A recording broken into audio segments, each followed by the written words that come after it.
여러분, 요한복음 6장을 딱 펼치면요, 우리에게 정말 근본적인 질문 하나를 던집니다. 그건 바로 나는 왜 예수님을 따르고 있는가 하는 거죠. 자, 오늘 이 시간 생명의 빵이라는 이 놀라운 주제를 통해서 이 질문에 대한 답을 한번 깊이 파고 들어보겠습니다. 아주 중요한 시간이 될 겁니다. 이야기는 예수님께서 사람들의 속마음을 정확히 꿰뚫어 보시는 장면에서 시작돼요. 사람들이 예수님을 찾아온 이유가요, 무슨 대단한 기적을 보고 영적인 감동을 받아서가 아니었어요. 솔직히 말해서 그냥 어제 먹었던 그 빵, 그거 배불리 먹은 기억 때문에 온 거였죠. 예수님은 바로 이 지점을 놓치지 않고 이 장 전체를 관통하는 핵심 갈등을 처음부터 드러내십니다. 자, 그럼 이 모든 이야기의 발단이 된 사건이 있었죠. 바로 그 유명한 5천 명을 먹으신 기적입니다. 그런데요, 이건 그냥 배고픈 사람들 밥 먹여준 그런 차원의 얘기가 아니었습니다. 요한복음은 이 사건이 예수님이 누구신지를 보여주는 아주 중요한 표적, 다시 말해 사인이었다고 강조하고 있습니다. 한번 상상해보세요. 성경은 남자 어른만 5천 명이었다고 기록해요. 그럼 여자랑 아이들까지 합치면 이건 10,000명은 그냥 훌쩍 넘는 어마어마한 인파였겠죠. 이 엄청난 숫자는 이 기적이 얼마나 대단한 규모였는지, 그리고 예수님이 어떤 권능을 가지신 분인지 단적으로 보여주는 대목입니다. 근데 더 놀라운 건 뭔지 아세요? 이 기적에 쓰인 재료입니다. 웬 어린아이가 가져온 보리빵 5개랑 진짜 조그만 물고기 2마리가 전부였어요. 사실 정말 보잘것 없잖아요. 하지만 바로 이것이 예수님의 손에 들렸을 때 10,000명이 넘는 사람이 배불리 먹고도 12광줄이나 남는 상상도 못할 결과로 이어진 겁니다. 없는 것에서 있는 것을 만들어내시는 창조주의 능력을 그대로 보여주신 거죠. 이 엄청난 기적을 눈앞에서 본 사람들 반응이요? 아주 즉각적이었죠. 이분이야말로 모세가 예언했던 바로 그 대언자다 하면서 예수님을 억지로 끌고 가서 자기들의 왕으로 삼으려고 합니다. 왜 그랬을까요? 이걸 이해하려면 그 당시 시대적 배경을 좀 알아야 합니다. 당시 유대인들은 로마의 압제 안에 있었거든요. 그러니까 강력한 정치적 메시아가 나타나서 자기들을 해방시켜주고 옛날 모세가 광야에서 만나를 줬던 것처럼 먹고 사는 문제까지 싹 해결해줄 그런 왕을 간절히 바랐던 겁니다. 그들이 원했던 건 영적인 하늘의 왕국이 아니라 바로 이 땅에서 배부르게 해줄 그런 왕이었던 거죠. 예수님은 당연히 이런 육신적인 동기를 하시고 그 자리를 피하십니다. 그리고 다음 날 또다시 빵을 구하러 온 그 무리를 향해서요, 그들의 진짜 문제, 그 핵심을 딱 꼬집어 말씀하시죠. 그러면서 이제까지와는 완전히 다른 새로운 종류의 수고에 대해 이야기하기 시작하십니다. 바로 이 말씀이 요한복음 6장 전체를 꿰뚫는 핵심입니다. 예수님은 지금 우리의 인생의 방향키를 완전히 틀어버리시는 거예요. 잠깐 먹고 없어질 그런 빵에 너희 인생을 걸지 마라. 영원한 생명을 주는 진짜 양식을 위해 살아라 하고 말씀하시는 거죠. 정말 중요한 엄청난 전환점입니다. 자, 이 표를 보시면 그 차이가 그냥 한눈에 딱 들어오죠. 사람들은 자꾸 옛날 광야에서 내렸던 만나 이야기를 꺼냈지만 예수님은 내가 주는 빵은 그거랑은 차원이 다르다라고 말씀하십니다. 보세요. 왼쪽에 있는 만나는 모세를 통해서 주어진 거고 어디까지나 육신적인 거고 먹어도 결국엔 다 죽는 그런 일시적인 양식이었습니다. 하지만 예수님, 그분 자신은요, 하나님 아버지께서 직접 하늘에서 보게 주신 참된 빵이라는 겁니다. 일시적인 목숨을 연장하는 게 아니라 영원한 생명 그 자체를 주시는 분이죠.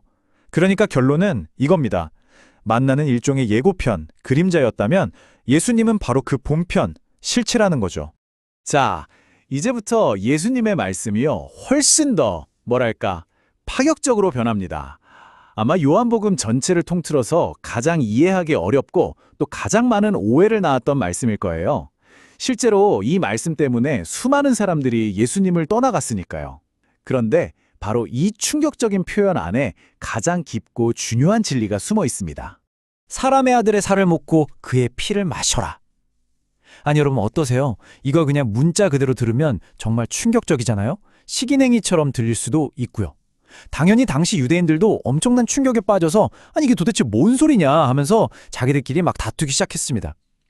하지만 예수님은 이 말이 무슨 뜻인지 알 수 있는 결정적인 열쇠를 바로 뒤이어서 주십니다. 바로 이 63절 말씀이 열쇠입니다. 살리는 것은 영이며 육은 아무것도 유익하게 하지 못하느니라. 예수님께서 직접 아주 명확하게 해석을 해주신 거예요. 얘들아, 내가 지금 하는 이 살과 피에 대한 이야기는 문자 그대로 뭘 씹어먹으라는 육적인 얘기가 아니야. 이건 영적인 진리에 대한 거야 라고요. 결국 주님이 하시는 그 말씀들, 그 말씀 자체가 바로 영이고 생명이라는 뜻입니다. 자, 그렇다면 그분의 살을 먹고 피를 마신다는 건 도대체 무슨 의미일까요? 이건요, 십자가에서 나를 대신해서 그 몸을 내어주시고 피를 흘려주신 예수님의 그 대속의 희생을 마치 우리가 음식을 먹어서 내 몸의 일부로 삼는 것처럼 온전히 나의 것으로 받아들이는 믿음을 말하는 겁니다. 어떤 의식을 치르면 빵 조각이 진짜 살로 변하는 그런 물리적인 의식을 말하는 게 전혀 아니에요. 이건 전적으로 믿음을 통해서 예수 그리스도와 영적으로 하나가 되는 것을 의미하는 깊은 비유인 거죠. 이 깊고도 영적인 가르침은요, 결국 사람들을 딱 두 부리로 나누게 됩니다. 예수님을 정말로 믿고 따르는 진짜 제자들과 그저 기적이나 빵 같은 육신적인 것만 원했던 가짜 무리들이 여기서 명확하게 갈라서는 거죠. 그 결과는 보시는 것처럼 정말 충격적이었습니다. 그 많던 무리, 거의 대부분이 이 말씀 너무 어렵다, 도저히 못 알아듣겠다 하면서 불평하고는 그냥 예수님 곁을 떠나버렸어요. 그들이 원했던 건 눈에 보이는 왕국, 손에 잡히는 축복이었지 이런 이해하기 힘든 영적인 진리는 아니었던 거죠. 결국 그 수많은 군중은 다 사라지고 달랑 12제자만 남게 됩니다. 그런데 정말 신기한 건요, 이렇게 모두가 떠나가는 혼란스러운 바로 그 순간에 예수님께서 아주 중요한 약속의 말씀을 하신다는 겁니다.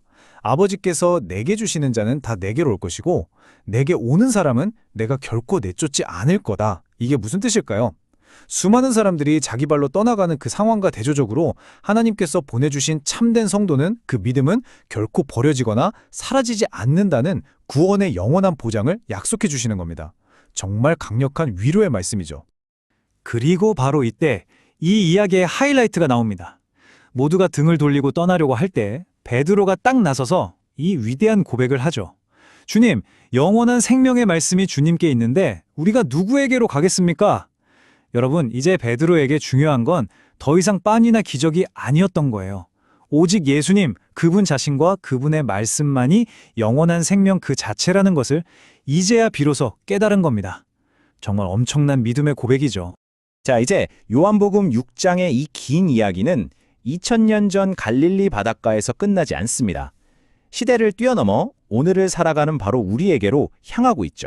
그리고 우리 각자의 마음속에 아주 중요한 질문 하나를 던집니다. 여러분은 나는 왜 예수님을 따르고 있습니까? 이 땅에서 잠깐 있다가 사라질 그런 빵 때문인가요? 아니면 그분만이 주실 수 있는 저 영원한 생명의 말씀 때문인가요? 요한복음 6장은 우리에게 바로 이 질문을 정면으로 던지면서 우리 스스로 그 답을 찾아보라고 도전하고 있습니다.